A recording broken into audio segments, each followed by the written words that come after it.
Hello every one welcome. So ഈ ഒരു ലെക്ചറിൽ നമ്മൾ ഡിസ്കസ് ചെയ്യാൻ പോകുന്ന ടോപ്പിക് റേഡിയോ ആക്ടിവിറ്റിയും കാർബൺ ഡേറ്റിംഗും ആണ്. അപ്പോൾ റേഡിയോ ആക്ടിവിറ്റി എന്ന് പറയുമ്പോൾ നമ്മൾ ഇനോർഗാനിക് കെമിസ്ട്രിയിലെ ന്യൂക്ലിയർ കെമിസ്ട്രി എന്ന് പറഞ്ഞ ചാപ്റ്ററിലാണ് കൂടുതലായിട്ട് പഠിക്കുന്നത്. പക്ഷേ ഈ ഒരു ലെക്ചറിന്റെ ഉദ്ദേശം ഇനോർഗാനിക് കെമിസ്ട്രിയോ ന്യൂക്ലിയർ കെമിസ്ട്രിയോ അല്ല.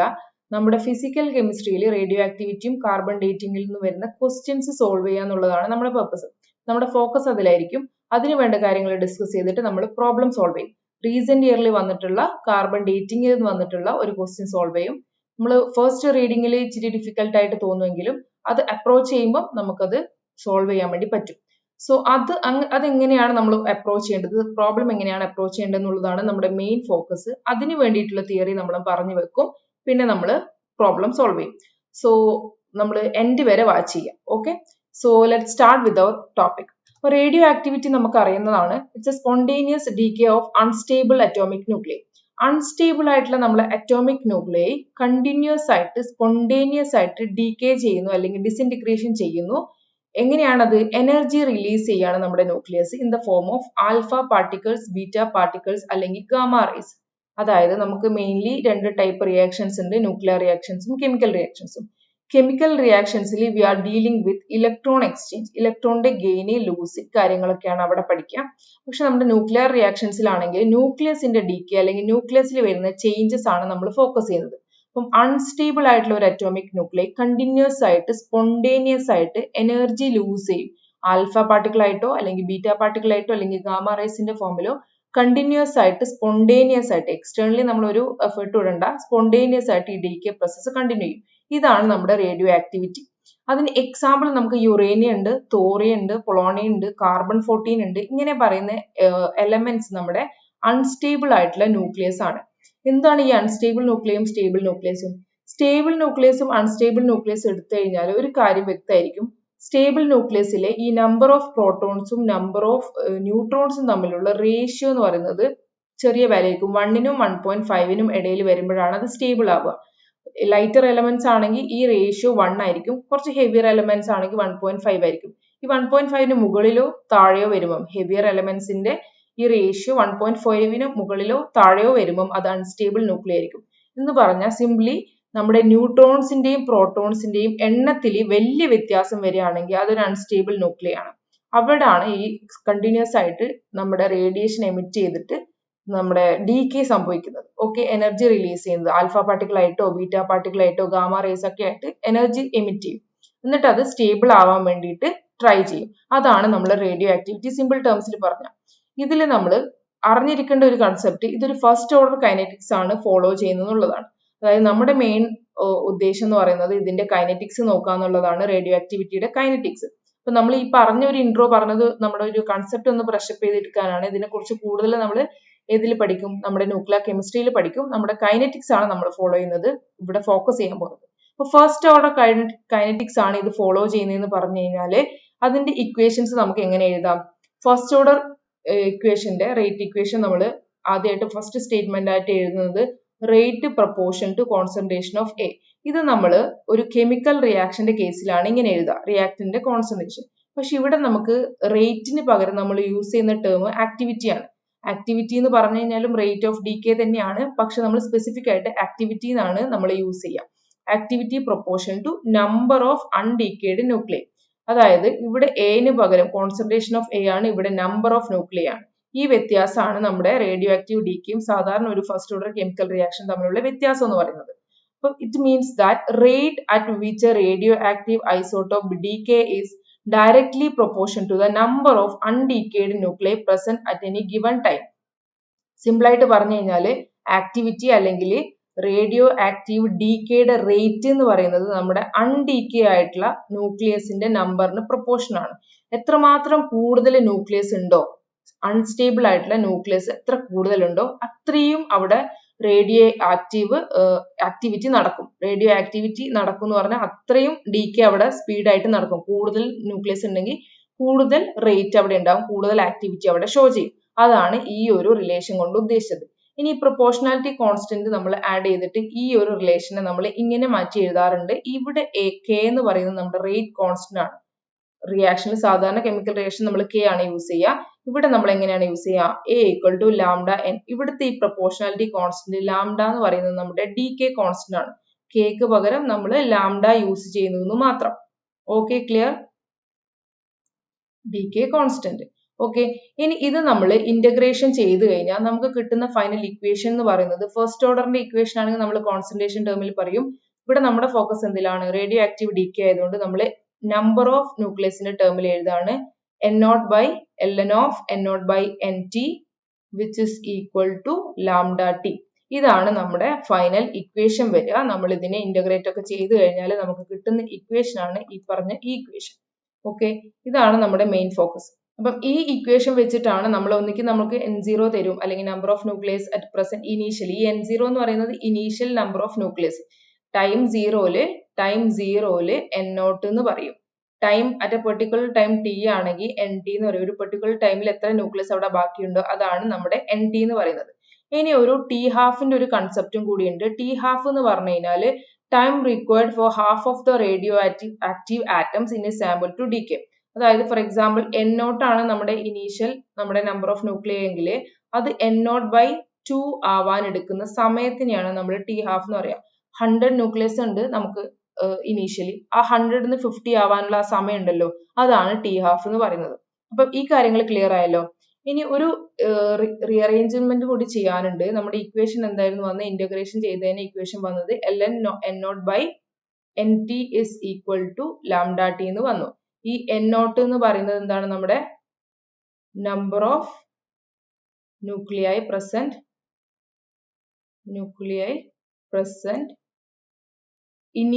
ഇനീഷ്യലി എത്രയുണ്ടോ ആക്ടിവിറ്റി നടക്കുന്നതിന്റെ ആ ഒരു സ്റ്റാർട്ടിംഗ് ടൈമിൽ എത്രയുണ്ടോ അതാണ് N0 അല്ലെങ്കിൽ N0. NT എന്ന് പറഞ്ഞു കഴിഞ്ഞാൽ നമ്പർ ഓഫ് ന്യൂക്ലിയൈ തന്നെയാണ് at a particular time T. ഒരു ടൈം ടിയിൽ എത്ര N ഉണ്ടോ അവിടെ, ന്യൂക്ലിയസ് ഉണ്ടോ അവിടെ, അതാണ് നമ്മുടെ NT എന്ന് പറയുന്നത്. ഇനി നമ്മുടെ ഫസ്റ്റത്തെ സ്റ്റേറ്റ്മെന്റ് എന്തായിരുന്നു? A പ്രൊപ്പോർഷണൽ ടു N ആയിരുന്നു, അല്ലെങ്കിൽ ലാംഡ N ആയിരുന്നു. അപ്പം ഈ എക്ക് പകരം ഞാൻ A0 ഇടുകയാണെങ്കിൽ N പകരം ഞാൻ എന്തിടണം? N0 ഇടണം അല്ലെ? അതായത് ആക്ടിവിറ്റി അറ്റ് ടൈം 0 അല്ലെങ്കിൽ ഇനീഷ്യൽ ടൈമിൽ ആക്ടിവിറ്റി A0 ആണെങ്കിൽ N0 ആയിരിക്കും ഇനീഷ്യലി നമുക്കുള്ള ന്യൂക്ലിയസ്. ഇനി അതൊരു പെർട്ടിക്കുലർ ടൈം T ആണെങ്കിൽ നമ്മൾ AT എന്ന് എഴുതും, ലാംഡ NT എന്ന് എഴുതാം. Okay, clear? ഇനി ഇതിനെ നമ്മൾ ഡിവൈഡ് ചെയ്യുകയാണെങ്കിൽ A0 by AT ചെയ്യുകയാണെങ്കിൽ ഈ ലാംഡ കോമൺ ആണ്, അത് രണ്ടും കട്ട് ചെയ്ത് പോകും. നമുക്ക് എന്ത് കിട്ടും? N0 by NT എന്ന് കിട്ടും. അപ്പം ഇതിന്റെ ഉദ്ദേശം എന്ന് പറഞ്ഞു കഴിഞ്ഞാൽ A0 by AT എന്ന് നമ്മൾ N0 by NT കിട്ടണം. അപ്പൊ ഈ ഒരു റിലേഷൻ അല്ലെങ്കിൽ ഈ ഒരു ഇക്വേഷനെ നമുക്ക് മാറ്റി എങ്ങനെ എഴുതാം? ln of A0 by AT is equal to lambda t. അപ്പൊ പൊതുവെ ഈ ഇക്വേഷൻ ആണ് നമുക്ക് യൂസ് ചെയ്യാൻ വേണ്ടി പ്രോബ്ലത്തിൽ നമുക്ക് ഉപകാരപ്പെടാം. അപ്പൊ നമുക്ക് എന്താണ് ഇവിടെ N0 by NTക്ക് പകരം നമ്മൾ യൂസ് ചെയ്തത് എന്താണ്? A0 by AT. അതായത് ക്വസ്റ്റ്യൻസിൽ ചിലപ്പോൾ നമുക്ക് നമ്പർ ഓഫ് ന്യൂക്ലിയസ് തരണമെന്നില്ല. നമ്പർ ഓഫ് ഇനീഷ്യലി ഇത്ര ന്യൂക്ലിയസ് ഉണ്ടെന്നോ ടൈം ടിയിൽ ഇത്ര ന്യൂക്ലിയസ് ഉണ്ടോ എന്ന് തരില്ല. അതിന് പകരം അവർ തരും ഇനീഷ്യൽ ആക്ടിവിറ്റി ഇത്രയാണ്, ഫൈനൽ ആക്ടിവിറ്റി അതായത് ടൈം ടിയിലെ ആക്ടിവിറ്റി ഇത്രയാണ്. അപ്പൊ നമ്മൾ ആ N0 NT ഇല്ലാണ്ട് അത് തെരഞ്ഞു നടന്നിട്ട് കാര്യമില്ല. അതിന് പകരം നമ്മൾ ഈ ഒരു റിലേഷൻ യൂസ് ചെയ്തിട്ട് ഈ ഇക്വേഷനിലേക്ക് നമ്മൾ എത്തണം. അപ്പൊ ഇതാണ് നമ്മുടെ മെയിൻ ഇക്വേഷൻ വരുന്നത്. Okay, clear? ഇനി ഇതിനെ വേറൊരു രീതിയിലും കൂടി എഴുതാൻ വേണ്ടി പറ്റും. ലാംഡ എന്ന് പറയുന്നത് ലാംഡാനെ നമ്മൾക്ക് മാറ്റി എഴുതണം. എങ്ങനെയാ? നമുക്കൊരു ഇക്വേഷൻ ഉണ്ട് T ഹാഫിന്റെ. T ഹാഫ് എന്ന് പറഞ്ഞു കഴിഞ്ഞാൽ 0.693 by ലാംഡ ആണ്. ഇത് നമ്മൾ ഇന്റഗ്രേഷൻ ഒക്കെ ചെയ്ത് കഴിഞ്ഞാൽ ഇതിൽ നമ്മൾ T ഹാഫ് ATക്ക് പകരം A0 by 2 ഒക്കെ ഇട്ട് കഴിഞ്ഞാൽ T ഹാഫ് കിട്ടും. അപ്പൊ ഈ വാല്യൂ ആണ് വരിക. 0.693 എന്ന് പറഞ്ഞു കഴിഞ്ഞാൽ ln2ക്ക് ഈക്വൽ ആണ്. ln2 by ലാംഡ എന്നും കൂടി എഴുതാം. അപ്പം ഇതിൽ നിന്ന് ലാംഡക്ക് നമുക്കൊരു ഇക്വേഷൻ കിട്ടും. എന്താ? 0.693 by T ഹാഫ് എന്ന് കിട്ടും അല്ലെ? അപ്പം ഇതിന് പകരം നമ്മൾ എന്ത് എഴുതണം? ലാംഡക്ക് പകരം നമ്മൾ എന്ത് എഴുതുന്നു? 0.693 by T ഹാഫ് എന്ന് എഴുതുന്നു. ഈ T അതുപോലെ ഇവിടെ ഉണ്ട്, ln of A0 by AT.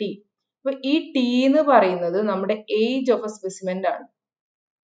Age of A സ്പെസിമെന്റ് ആണ്. നമ്മൾ കാർബൺ ഡേറ്റിംഗ് പഠിക്കുമ്പോൾ ഒന്നും കൂടി ഞാൻ പറഞ്ഞുതരാം.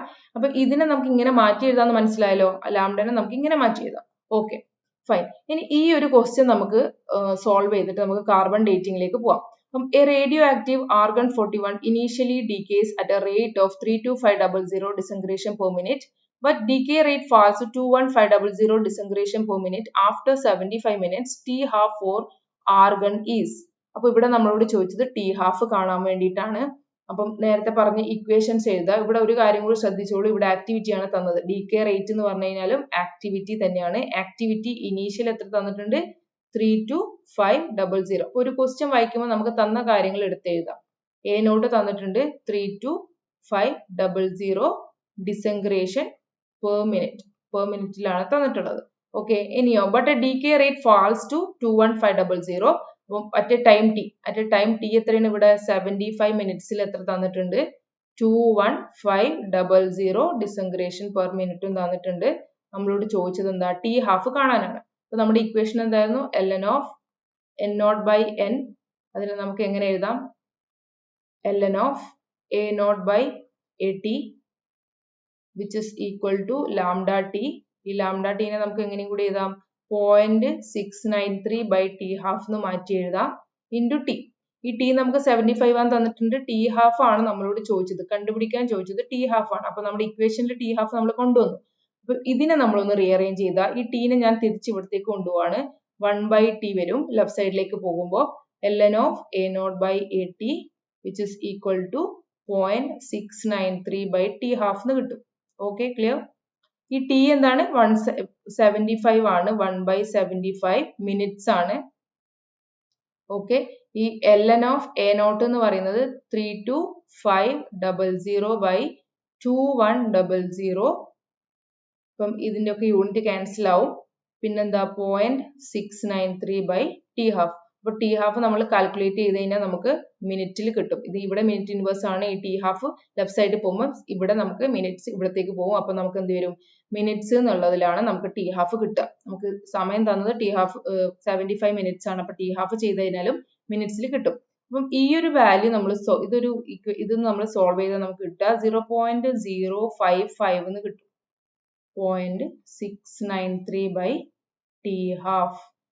ഇതും കൂടി നമ്മൾ സോൾവ് ചെയ്യുക. ടി ഹാഫിനെ ഞാൻ ഇപ്പത്തെ സൈഡിലേക്ക് കൊണ്ടുപോയി. ഇപ്പൊ എന്ത് വന്നു? 0.693 by 0.0055 which is approximately equal to 126 minutes. ഇപ്പൊ ടി ഹാഫ് ഓഫ് ആർഗൺ എത്രയാണ്? 126. ടി ഹാഫ് നമുക്ക് കിട്ടി 126 minutes for argon. അപ്പൊ ഈ ടി ഹാഫ് എന്തിനെ ഡിപ്പെൻഡ് ചെയ്യുന്നില്ല? ശരിക്കും പറഞ്ഞാൽ ടി ഹാഫിന്റെ ഇക്വേഷൻ എന്തായിരുന്നു? ടി ഹാഫിന്റെ ഇക്വേഷൻ നമ്മൾ പറഞ്ഞത് 0.693 by ലാംഡ ആണ്. ഇവിടെ നമ്പർ ഓഫ് ന്യൂക്ലിയസിന്റെ ഒരു ഡിപ്പെൻഡൻസി ഇല്ല എന്ന് പറഞ്ഞാൽ ടി ഹാഫ് കോൺസ്റ്റന്റ് ആണ് ഫോർ എ പെർട്ടിക്കുലർ റിയാക്ഷൻ. അപ്പൊ ടി ഹാഫ് ഓഫ് ആർഗൺ എപ്പോഴും കോൺസ്റ്റന്റ് ആയിരിക്കും. അത് എത്രയാണ്? 126 മിനിറ്റ്സ് ആണ് വരിക. ഓക്കെ, ഇത് ക്ലിയർ ആയല്ലോ? ഇനി നമുക്ക് ഇതിന്റെ ആപ്ലിക്കേഷൻ ആയിട്ടുള്ള റേഡിയോ ആക്ടിവിറ്റിയുടെ ആപ്ലിക്കേഷൻ ആയിട്ടുള്ള കാർബൺ ഡേറ്റിംഗ് എന്താണെന്ന് നോക്കാം. അതിന്റെ ഒരു പ്രോബ്ലം കൂടി ചെയ്യാം. അപ്പൊ കാർബൺ ഡേറ്റിങ്ങിനെ നമ്മൾ റേഡിയോ കാർബൺ ഡേറ്റിംഗ് എന്നും കൂടി പറയാറുണ്ട്. ഇതെന്താണ്? ഈ ഒരു മെത്തേഡ് എന്തിനെയാണ് ഡിപ്പെൻഡ് ചെയ്യുന്നത്? നമ്മുടെ റേഡിയോ ആക്റ്റീവ് ഐസോടോപ്പ് ആയിട്ടുള്ള കാർബൺ 14നെയാണ് ഡിപ്പെൻഡ് ചെയ്യുന്നത്. എന്താന്ന് വെച്ച് കഴിഞ്ഞാൽ ഒരു ലിവിങ് ഓർഗാനിസംസ് എപ്പോഴും കാർബണിനെ നമ്മൾ ഇൻടേക്കും പുറത്തേക്കും അകത്തേക്കും പോകുന്ന ഒരു ഇതുണ്ട് നമ്മുടെ ബോഡിയിൽ. എക്സ്ചേഞ്ച് നടക്കുന്നുണ്ട്. നമ്മുടെ ബോഡി ആയാലും ജീവനുള്ള ഏതൊരു സാധനത്തിന്റെ ബോഡിയിലേക്കും കാർബൺ അകത്തേക്കും പുറത്തേക്കും പോകുന്ന പ്രോസസ്സ് നടക്കുന്നുണ്ട്, എക്സ്ചേഞ്ച് നടക്കുന്നുണ്ട്. കാരണം നമ്മുടെ ബോഡിയിൽ അധികം ഹൈഡ്രോകാർബൺസും കാര്യങ്ങളൊക്കെ വൈറ്റമിൻസ് എല്ലാത്തിലും നമുക്ക് കാർബൺ ആണ് ആവശ്യം. നമുക്ക് പുറത്തേക്ക് അതിന്റെ വേസ്റ്റ് ആയിട്ട് നമ്മൾ എന്ത് പോകുന്നുണ്ടെങ്കിലും അത് കാർബൺ 14 പുറത്തേക്കും പോകും അകത്തേക്കും പോകും. ഇങ്ങനെയുള്ള എക്സ്ചേഞ്ച് കോൺസ്റ്റന്റ് ആയിട്ട് ലിവിങ് ഓർഗാനിസംസിൽ നടക്കുന്നുണ്ട്. പക്ഷെ ആഫ്റ്റർ ഡെത്ത് ഈ ഒരു പ്രോസസ്സ് അവിടെ നിൽക്കും. ആഫ്റ്റർ ഡെത്ത് ഇങ്ങനെയുള്ള എക്സ്ചേഞ്ച് നിൽക്കും, കാർബണിന്റെ എക്സ്ചേഞ്ച്. പൊതുവെ നമ്മുടെ എൻവയോൺമെന്റിൽ കാർബൺ 14ഉം 13ഉം 12 ഒക്കെ ഉണ്ട്. ഇത് എല്ലാത്തിന്റെയും എന്തുണ്ടാവും? എക്സ്ചേഞ്ച് ഉണ്ടാവും. എല്ലാ ഐസോട്ടോപ്പിന്റെ എക്സ്ചേഞ്ച് ഉണ്ടാവും. 12ഉം 13ന്റെയും എക്സ്ചേഞ്ച് നമുക്ക് നോക്കിയിട്ട് കാര്യമില്ല. അവിടെ എന്താണ്? അതൊരു റേഡിയോ ആക്റ്റീവ് ആയിട്ടുള്ള എലമെന്റ് അല്ല. പക്ഷെ കാർബൺ 14ന്റെ കേസിൽ എങ്ങനെയാണെന്ന് വെച്ചാൽ, ഇപ്പം ജീവിച്ചിരിക്കുന്ന സമയത്താണ് ഒരു സ്പെസിമെൻ എങ്കിൽ കാർബൺ 14 നമ്മുടെ ബോഡിയിൽ ഒരു പെർട്ടിക്കുലർ എമൗണ്ട് ഉണ്ടെങ്കിൽ ആ എമൗണ്ട് കോൺസ്റ്റന്റ് ആയിരിക്കും. കാരണം റേഡിയോ ആക്ടിവിറ്റി ഡീകെ അവിടെ നടക്കുന്നുണ്ടെങ്കിൽ, റേഡിയോ ആക്റ്റീവ് ഡീകെ നടക്കുന്നുണ്ടെങ്കിൽ കൂടിയും കാർബൺ 14 നമ്മുടെ ബോഡിയിലുണ്ട്. അത് റേഡിയോ ആക്റ്റീവ് ഡീകെ നടക്കുന്നു. അപ്പൊ പുറത്തേക്ക് പോകുന്ന അതിന്റെ എമൗണ്ട് കുറഞ്ഞു വരുന്നു. പക്ഷെ തിരിച്ച് എക്സ്ചേഞ്ച് നടക്കുന്നതുകൊണ്ട് ഈ കാർബൺ 14 തിരിച്ച് വീണ്ടും ബോഡിയിലേക്ക് കയറുമ്പം നമുക്ക് ഈ എമൗണ്ടിൽ വേരിയേഷൻ വരുന്ന കാണില്ല. പക്ഷെ ആഫ്റ്റർ ഡെത്ത് ഈ എക്സ്ചേഞ്ച് സ്റ്റോപ്പ് ആവുമ്പോൾ ഉള്ള കാർബൺ 14 ആ മരിക്കുന്ന സമയത്ത് എത്രയുണ്ടോ അതിൽ നിന്ന് ഡീകേ സംഭവിക്കാൻ തുടങ്ങും. അപ്പൊ നമുക്ക് അതിന്റെ ആ ഒരു എത്ര കാർബൺ 14 നമ്മുടെ ബോഡിയിൽ ഇനി ബാക്കി ഉണ്ട് എന്ന് കണ്ടുപിടിച്ചിട്ട് നമുക്ക് എന്ത് ചെയ്യാൻ വേണ്ടി പറ്റും, അതിന്റെ ഡെത്ത് ആയിട്ട് എത്ര വർഷം എടുത്തു, എത്ര കാലമായി, അല്ലെങ്കിൽ ഏജ് ഓഫ് സ്പെസിമെന്റ് നമുക്ക് കാണാൻ വേണ്ടി പറ്റും. അപ്പൊ ഇതിന്റെ ബേസ് എന്ന് പറയുന്നത്, കാർബൺ ഡേറ്റിംഗിന്റെ ബേസ് എന്ന് പറയുന്നത് കാർബൺ 14ന്റെ റേഡിയോ ആക്റ്റീവ് ഡീകേ ആണ്. ക്ലിയർ ആയ കൺസെപ്റ്റ്. ഇത് വെച്ചിട്ടാണ് നമ്മുടെ ആർക്കിയോളജി ഡിപ്പാർട്ട്മെന്റ് അല്ലെങ്കിൽ പലറ്റോളജി ഡിപ്പാർട്ട്മെന്റ്, അതായത് ഫോസിൽസിനെ കുറിച്ചൊക്കെ സ്റ്റഡി ചെയ്യുന്നത് അല്ലെങ്കിൽ പുരാവസ്തുക്കളെ കുറിച്ച് സ്റ്റഡി ചെയ്യുന്നവരൊക്കെ ഈ വുഡ്, ബോണ്, ചാർക്കോൾ ഇങ്ങനത്തെ സാധനത്തിന്റെ ഒക്കെ ഏജ് കണ്ടുപിടിക്കുന്നത് ഈ ഒരു മെത്തേഡിലൂടെയാണ്. അപ്പൊ എന്താണ് ഇത്, നമ്മുടെ ഫസ്റ്റ് ഓർഡർ കൈനറ്റിക്സ് ആണല്ലോ റേഡിയോ ആക്റ്റീവ് ഡീകേ ഫോളോ ചെയ്യുന്നത്. അതുകൊണ്ട് തന്നെ കാർബൺ 14ന്റെ ഹാഫ് ലൈഫ് നമുക്കറിയാം 5730 ഇയേഴ്സ് ആണ് ഒരു കാർബൺ 14ന്റെ ഹാഫ് ലൈഫ്. 100 ഉള്ള കാർബൺ 14 ആണെങ്കിൽ അത് 50 ആവാനുള്ള സമയമാണ് ഈ 5730 വർഷം എടുക്കും അത് ഹാഫ് ആവാണെങ്കിൽ. അപ്പൊ ഇത് നമുക്കറിയാം. അത് നമുക്കറിയെങ്കിൽ നമ്മൾ ആ ഒരു സ്പെസിമെന്റ് ഡൈ ആയിട്ട് ഡെത്ത് സംഭവിച്ചിട്ട് എത്ര കാലം എടുത്തു എന്നുള്ളത് നമുക്ക് കാണാൻ വേണ്ടി പറ്റും. അത് എങ്ങനെയാണെന്ന് പറഞ്ഞുതരാം. എങ്ങനെ നമുക്ക് ഇതിന്റെ ഏജ് കണ്ടുപിടിക്കാം? നമ്മുടെ ഇക്വേഷൻ എന്താ? ln of a0/at = λt. ഈ ലാംഡക്ക് പകരം നമുക്ക് എന്ത് എഴുതാന്ന് പറഞ്ഞു? 0.693/t എന്ന് എഴുതാലോ. ഓക്കെ, ഇതിൽ ഈ ടി എന്ന് പറയുന്നതാണ് നമ്മുടെ ഏജ്. അതെങ്ങനെയാണ് അത് നമ്മൾ കാണുന്നത്? ഈ ടി എന്ന് പറയുന്നത് നമ്മുടെ ഏജ് ആണെങ്കിൽ ഇത് നമ്മൾ ഈ ടി ഹാഫ് നമുക്ക് തരുന്നത് ഇയേഴ്സിലാണ്. അപ്പൊ നമുക്ക് ഈ ടി കണ്ടുപിടിച്ച് കഴിഞ്ഞാൽ നമുക്ക് ഇയേഴ്സിലാണ് കിട്ടുക. അപ്പൊ ഇതിനൊന്ന് റീഅറേഞ്ച് എഴുതാം. ഈ ടി ഇവിടെ വെച്ചിട്ട് ടി ഹാഫിനെയും 0.693 ഞാൻ ലെഫ്റ്റ് സൈഡിലേക്ക് കൊണ്ടുപോകണം. അപ്പൊ ഇക്വേഷൻ എങ്ങനെയായിട്ട് മാറും? ln of a0/at അവിടെ തന്നെ ഉണ്ട്. ഈ ടി ഹാഫിനെ ഞാൻ ലെഫ്റ്റിലേക്ക് കൊണ്ടുപോകും, ന്യൂമറേറ്ററിലേക്ക് പോകും.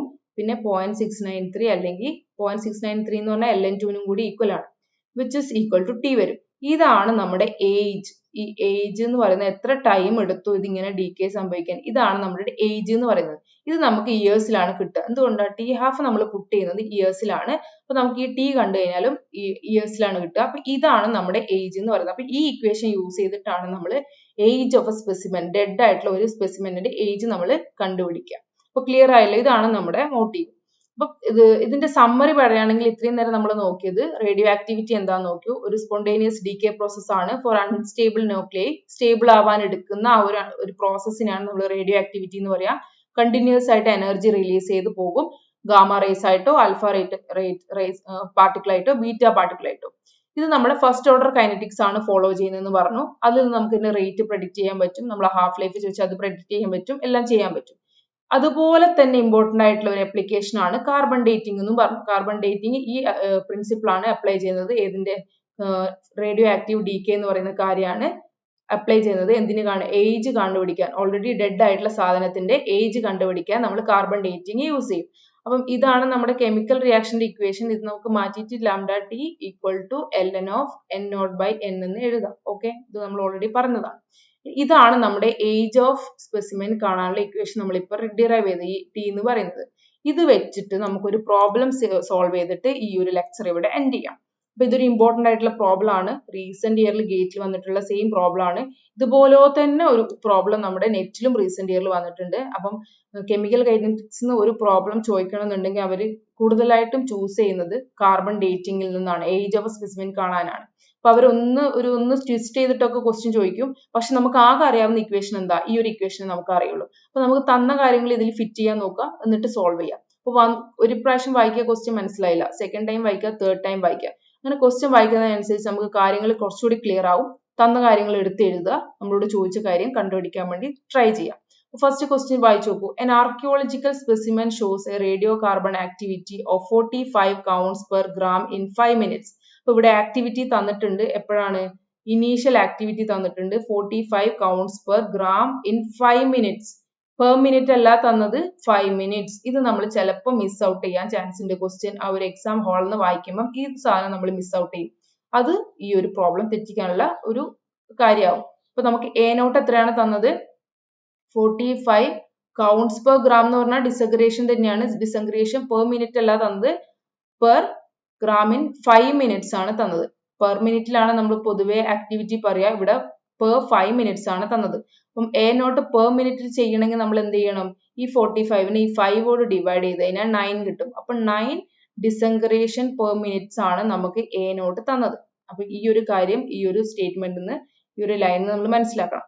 ഇനി അടുത്ത തന്നിട്ടുണ്ടെന്ന് a fresh wood sample has an activity of, ഈ തന്നത് 80 ആണ് കേട്ടോ, 80 ആണ് തന്നത്. അറ്റ് ടൈം ടി അല്ലേ തന്നത്, ആർക്കിയോളജിക്കൽ സ്പെസിമെന്റ് ആ തന്നത്, അതായത് ഡെഡ് ആയിട്ടുള്ള ഒരു സ്പെസിമെന്റിന്റെ ആണ് തന്നത്. അത് 80 ആണ്, ഒരു ടൈം കഴിഞ്ഞപ്പോഴുള്ളതാണ് തന്നത്. അപ്പൊ തന്നിരിക്കുന്നത് 80 ആണ്, 80 ആണ് തന്നത്, എ നോട്ട് അല്ല. അടുത്ത ലൈനിലാണ് എ നോട്ട് തന്നിട്ടുള്ളത്. എ ഫ്രഷ് വുഡ് സാമ്പിൾ, അതായത് ഫ്രഷ് ആയിട്ടുള്ള ഡെഡ് ആവാത്ത ഒരു ഇതിന്റെ ആക്ടിവിറ്റി എന്ന് പറയുന്നത് 20 കൗണ്ട്സ് പെർ ഗ്രാം ആണ്. അപ്പൊ എ നോട്ട് തന്നിട്ടുള്ളത് ഏതാണ്, പെർ മിനിറ്റിൽ തന്നെയാണ് തന്നത്, 20 കൗണ്ട്സ് പെർ ഗ്രാം. ഇത് ഡിസഗ്രിഗേഷന്റെ യൂണിറ്റ് തന്നെയാണ്, 20 കൗണ്ട്സ് പെർ ഗ്രാം. ഒരു പെർ ഗ്രാമിൽ ഇത്ര കൗണ്ട് എന്തായിട്ടുണ്ട്, ഡിസഗ്രിഗേറ്റ് ചെയ്തിട്ടുണ്ട്, പെർ മിനിറ്റിലാണ് അത് തന്നത്. അപ്പൊ അതിനെ മാറ്റേണ്ട ആവശ്യമില്ല. എ നോട്ടും തന്നു, 18 തന്നു. ഇനി എന്ത് തന്നിട്ടുണ്ട്, half life of carbon 14 already തന്നിട്ടുണ്ട്. എത്രയാണ്, T half is equal to 5730 years തന്നിട്ടുണ്ട്. Calculate the age of archaeological specimen, നമ്മളോട് ഏജ് കാൽക്കുലേറ്റ് ചെയ്യാൻ പറഞ്ഞിട്ടുണ്ട്. അടുത്ത ഈ ഒരു ലൈനും കൂടി നമ്മൾ മിസ് ഔട്ട് ചെയ്തത്, 20 counts per gram per minute തന്നു എന്ന് പറഞ്ഞു, ഏത് എ നോട്ട്. ഇവിടെ വേറൊരു കാര്യം കൂടി ഉണ്ട്, and the background radiation is 5 counts per minutes. ഇവിടെ ഒരു എക്സ്ട്രാ ഒരു കാര്യം തന്നിട്ടുണ്ട്, ഇത് നമ്മൾ ചിലപ്പോൾ മിസ് ഔട്ട് ചെയ്ത് പോകും. 5 കൗണ്ട്സ് പെർ മിനിറ്റ് നമ്മുടെ ബാക്ക്ഗ്രൗണ്ട് റേഡിയേഷൻ ഉണ്ട്. അതായത് നമ്മളൊരു സിഗ്നൽ പറയുമ്പോൾ ബാക്ക്ഗ്രൗണ്ട് നോയ്സ് ഉണ്ട് എന്ന് പറയാറില്ലേ, അതുപോലെ ഇവിടെ ഒരു നോയ്സ് ഉണ്ട്. എത്ര, 5 കൗണ്ട്സ് പെർ മിനിറ്റ് ബാക്ക്ഗ്രൗണ്ട് ആയിട്ട്. അത് കോസ്മിക് റേസിനോ അങ്ങനെ എന്തിലെങ്കിലും ഒക്കെ നമുക്ക് ഒരു റേഡിയോ ആക്റ്റീവ് ആയിട്ടുള്ള കാർബൺ 14 അവിടെ ഡീകേ ചെയ്ത് പോകുന്നത് ഒരു ബാക്ക്ഗ്രൗണ്ട് ആയിട്ട്, നമ്മുടെ സ്പെസിമെന്റിന്റെ അകത്ത് നടക്കുന്നതല്ല, പുറത്തുനിന്ന് നടക്കുന്ന ഒരു നോയ്സ് 5 കൗണ്ട്സ് പെർ മിനിറ്റ് തന്നിട്ടുണ്ട്. അപ്പൊ നമുക്ക് ഈ തന്ന വാല്യൂസ് ഉണ്ടല്ലോ, ഈ 9ഉം 20ഉം, ഇതിൽ നിന്നൊക്കെ ഈ 5 മൈനസ് ചെയ്താലാണ് നമുക്ക് യഥാർത്ഥത്തിൽ 80ഉം എ നോട്ടും കിട്ടുക. എന്ന് പറഞ്ഞാല് നോയ്സ് എത്ര തന്നിട്ടുണ്ട്, ഈ നോയ്സ് നമ്മൾ മിസ് ഔട്ട് ചെയ്യരുത്, 5 കൗണ്ട്സ് പെർ മിനിറ്റ് തന്നിട്ടുണ്ട്. അപ്പൊ നമ്മൾ എന്ത് ചെയ്യണം, ഈ 80ന്നും എ നോട്ടും ഒക്കെ ഈ 5 മൈനസ് ചെയ്യണം. അപ്പൊ 80 എത്ര വരിക, ഈ 9 മൈനസ് 5 4 വരും. അതുപോലെ എ നോട്ട് എത്ര വരും, 20 മൈനസ് 5 15 വരും. അപ്പൊ ഇത് നമ്മൾ മിസ് ഔട്ട് ചെയ്ത് കഴിഞ്ഞാൽ ആൻസർ എന്തായാലും തെറ്റും. അപ്പൊ നമ്മുടെ ഇക്വേഷൻ എന്തായിരുന്നു, ഏജ് ആകണ്ടേ, T equal to T half by ln2 എന്ന് പറഞ്ഞാൽ 0.693 ln of A nought by 80. T half എത്രയായിരുന്നു, 5730 ഇയേഴ്സിലാണ് തന്നത്. ഓക്കെ, ഇയേഴ്സിലാണ് തന്നത്. 0.693 ln ഓഫ് എ നോട്ട് എത്രയാണ്, 20 മൈനസ് 5 15 ഡിവൈഡ് ബൈ 9 മൈനസ് 5 4. ഈ 15/4 പകരം നമ്മൾ 20/9 ഇട്ട് കഴിഞ്ഞാൽ ആൻസർ മാറൂലേ. അതുകൊണ്ട് ആ ബാക്ക്ഗ്രൗണ്ട് നോയ്സ് നമ്മൾ എന്ത് ചെയ്യാൻ പാടില്ല, മിസ് ഔട്ട് ചെയ്യാൻ വേണ്ടി പാടില്ല. ഇത് പ്രോബ്ലം നമ്മൾ സോൾവ് ചെയ്ത് കഴിഞ്ഞാൽ നമുക്ക് കിട്ടുക 10926 ഇയേഴ്സ് നമുക്ക് കിട്ടും. അപ്പം ഏജ് ഓഫ് ദി സ്പെസിമെൻ എത്രയാണ്, ഒരു 11,000 അടുത്ത് വരും. 10926 ഇയേഴ്സ് ആണ് ഈ ഒരു തന്ന സ്പെസിമെന്റിന്റെ ഏജ് എന്ന് പറയുന്നത്. ഇത് ഇപ്പൊ പ്രോബ്ലം സോൾവ് ചെയ്തപ്പോൾ നമുക്ക് ഈസി ആയിട്ട് തോന്നി, പക്ഷെ എക്സാം ഹാളിൽ ഈ ഒരു ക്വസ്റ്റ്യൻ കണ്ടു കഴിഞ്ഞാൽ കുറെ അധികം ഡാറ്റാസ് തന്നിട്ടുണ്ട്, ഇത് എവിടെയൊക്കെ പുട്ട് ചെയ്യണം എന്നുള്ള കൺഫ്യൂഷൻ വരും. അപ്പോൾ ഒരു പ്രാവശ്യം ക്വസ്റ്റ്യൻ വായിക്കുക, മനസ്സിലായില്ലെങ്കിൽ നമ്മൾ റിപ്പീറ്റഡ് ആയിട്ട് ക്വസ്റ്റ്യൻ വായിക്കുക, എന്നിട്ട് സോൾവ് ചെയ്യാൻ വേണ്ടി ശ്രമിക്കാം. So I hope the topic is clear to you. So thank you so much for watching.